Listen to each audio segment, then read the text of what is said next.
Hello everyone. In this video, we'll be doing the MCQs of respiration, which are from a life processes chapter of class 10.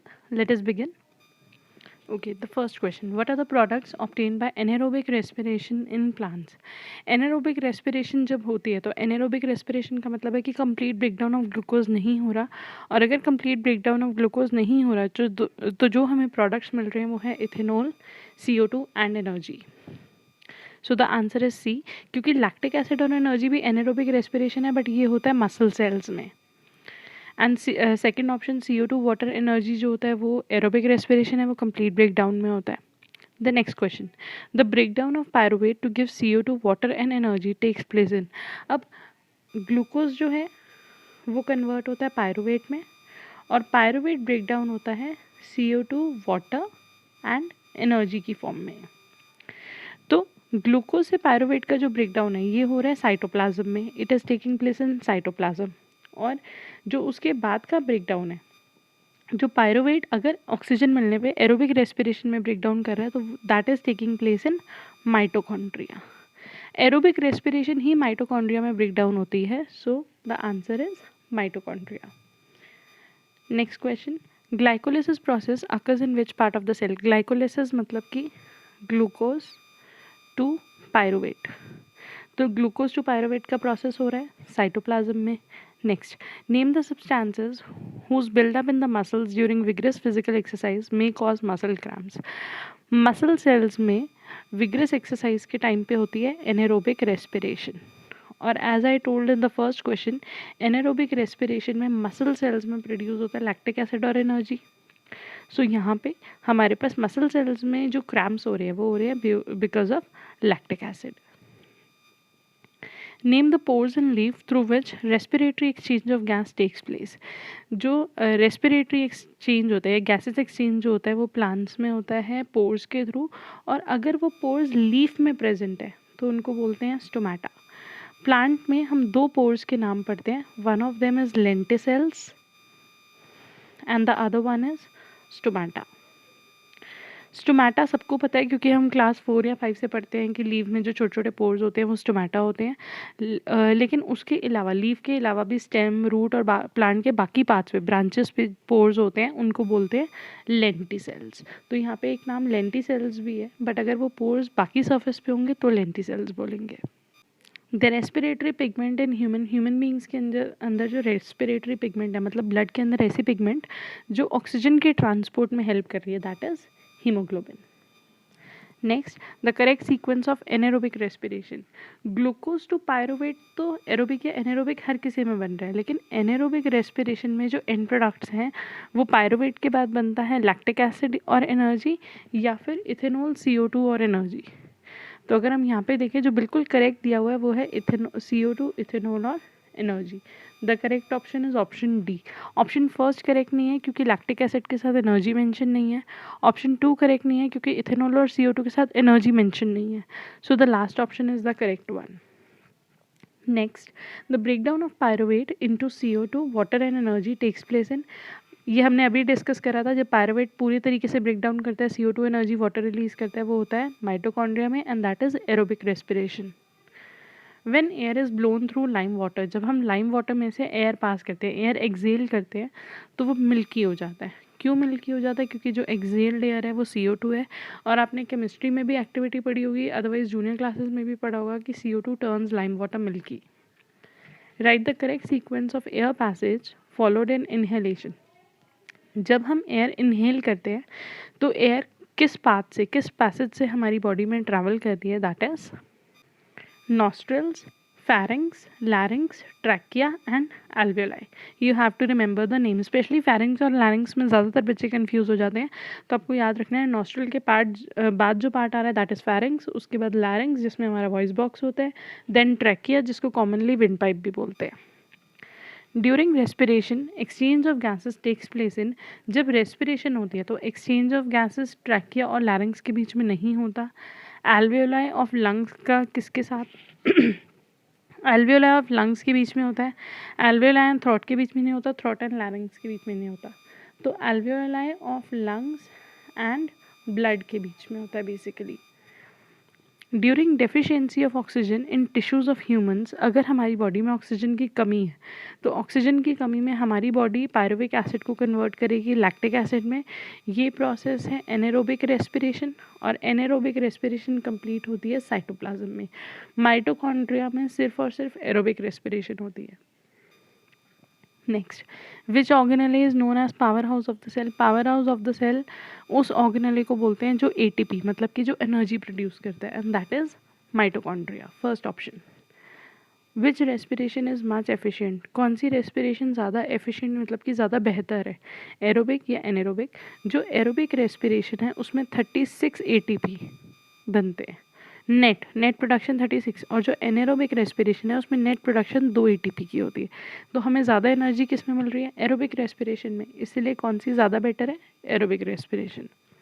What is the full form of ATP? You have to remember A for adenosine, T for tri, P for phosphate. So adenosine triphosphate. Which of the following statement are true about respiration? First, during inhalation के time में मतलब breathing in के time में ribs move inward and diaphragm is raise. Ribs अंदर की तरफ नहीं, ribs बाहर की तरफ मूव करते हैं, तो this statement is not true. In the alveoli में exchange of gases takes place, हाँ जी होता है। ऑक्सीजन फ्रॉम एल्वियोलर एयर, जो हमारा एल्वियोलाई होता है उसमें से ऑक्सीजन जो है वो निकल के चले जाती है ब्लड में। So that is oxygen from alveolar air diffuses into blood and CO2 from blood, और blood के अंदर से जो CO2 होती है वो alveoli में आ जाती है। So this statement is correct.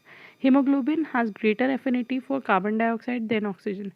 हमारी बॉडी में जो हीमोग्लोबिन होती है, वो हीमोग्लोबिन का काम होता है, वो रेस्पिरेटरी पिगमेंट है, वो ट्रांसपोर्ट ऑफ गैसेस में हेल्प करती है। आरबीसी या हीमोग्लोबिन ऑक्सीजन और CO2 दोनों को ट्रांसपोर्ट करते हैं, बट मेनली वो ट्रांसपोर्ट करते हैं ऑक्सीजन को, क्योंकि हीमोग्लोबिन की हायर कैपेसिटी है ऑक्सीजन की तरफ। तो this statement is false. Alveoli does not help in increasing the surface area, ये वाली भी गलत है actually, this should be the fourth option. Just a minute, हाँ जी, this should be the fourth option, this should be option number D, ये option D नहीं होगा। Alveoli does not help in increasing the surface area for exchange of gases. क्या alveoli exchange of gases के लिए surface area increase नहीं करता, तो this is false because वो करता है। So the only statement which is true is option number B. Lack of oxygen in muscle often leads to cramps. हमारी body में ऑक्सीजन जब कम होती है तो मसल सेल में क्रैम्स आते हैं, और ये क्रैम्स क्यों आते हैं, पायरुवेट टू लैक्टिक एसिड में डिस्कस हम कर चुके हैं। Breaking down of glucose in the presence of oxygen, अगर ग्लूकोज का ब्रेक डाउन ऑक्सीजन की प्रेजेंस में हो तो ऐसी रेस्पिरेशन को क्या बोलते हैं, एरोबिक रेस्पिरेशन। और एरोबिक रेस्पिरेशन में एंड प्रोडक्ट्स क्या निकलते हैं, CO2 निकलता है, वाटर निकलता है, एनर्जी निकलती है। So the answer is all of these. The energy release during the process of respiration is use to make. कोई भी अगर एनर्जी रिलीज हो रही है तो वो एनर्जी से क्या बन रहा है, एनर्जी से बन रहा है ATP, इसलिए हम ATP को एनर्जी करेंसी बोलते हैं। Next, following is true about lungs. Statements दिए हुए हैं, हमें बताना है which one is correct. Within the lungs, the passage divides into smaller and smaller tubes. Lungs के बीच में, जैसे ये हमारा ट्रैकिया है, यहाँ पे हमारे ब्रोंका है, और ये जो पैसेज है ये और छोटी छोटी इसकी ब्रांचिंग होती रहेगी। So this statement is correct. Lungs always contain a residual volume of air, so there is sufficient time for oxygen to be absorbed. This is also a correct statement. So both A and B are correct. आपको ये बात पता होनी चाहिए कि residual volume क्या होता है, बिकॉज NCERT में मेंशन है, जब भी हम एक्सहेल कर देते हैं, हम एयर को ब्रीद आउट कर देते हैं, उसके बाद भी some amount of air is left in our lungs. उस लेफ्ट आउट एयर को हम बोलते हैं रेसिडुअल वॉल्यूम।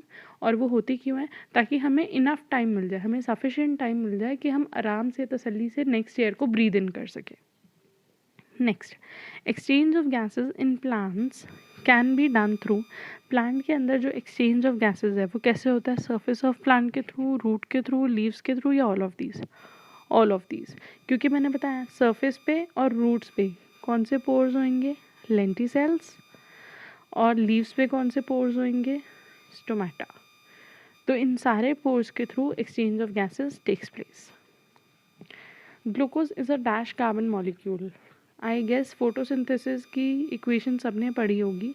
सो वहाँ पे हम पढ़ते हैं C6H12O6। तो ग्लूकोज के अंदर कितने कार्बन मॉलिक्यूल्स हैं? 6 carbon molecule. So glucose is a 6 carbon molecule. Glucose जब ब्रेक डाउन होता है तो 2 पायरुवेट मॉलिक्यूल्स बनते हैं। तो 2 पायरुवेट बन रहे हैं, तो इसका मतलब पायरुवेट में कितने कार्बन होंगे? 3 carbon. So pyruvate is a 3 carbon molecule. The process of breaking molecules in the absence of oxygen. Absence of oxygen में अगर ब्रेक डाउन होगा तो उसको बोलेंगे एनारोबिक रेस्पिरेशन। लैक्टिक एसिड में कितने कार्बन मॉलिक्यूल होते हैं? Lactic acid is also a 3 carbon. देखो, ग्लूकोज 6 कार्बन मॉलिक्यूल, इससे बनते हैं 2 पायरुवेट, तो मतलब पायरुवेट कितना हो गया? 3 कार्बन। अगर लैक्टिक एसिड बनता है तो पायरुवेट से सिर्फ लैक्टिक एसिड बन रहा है और एनर्जी बन रही है, कोई CO2 अलग से रिलीज नहीं हो रहा। दैट मीन्स अगर ये 3 कार्बन था तो ये भी पूरा कितना है? 3 कार्बन कंपाउंड। लेकिन अगर आप यू शुड नो कि अगर ग्लूकोज के बाद पायरुवेट बनता है, now pyruvate is a 3 carbon compound. अगर एनारोबिक रेस्पिरेशन होती है और मसल सेल्स में नहीं हो रही है, एनारोबिक रेस्पिरेशन यीस्ट में हो रही है, और हमारे पास बनते हैं and product ethanol plus CO2। तो अब इसके पास तो टोटल 3 कार्बन थे, तो यहाँ पे अगर एक CO2 निकला तो इथेनॉल कितना कार्बन कंपाउंड हुआ? Ethanol is a 2 carbon compound.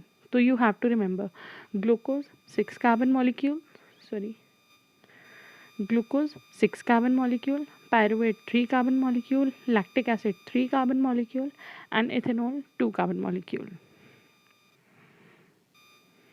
ATP can be use in the cells for, ATP किस लिए यूज़ होता है? मसल कॉन्ट्रैक्शन के लिए, प्रोटीन सिंथेसिस के लिए, कंडक्शन, सारे काम करने के लिए। ATP एनर्जी करेंसी है, वो हमारी एनर्जी हमें देता है, तो वो इन सारे कामों में यूज़ हो रहा है।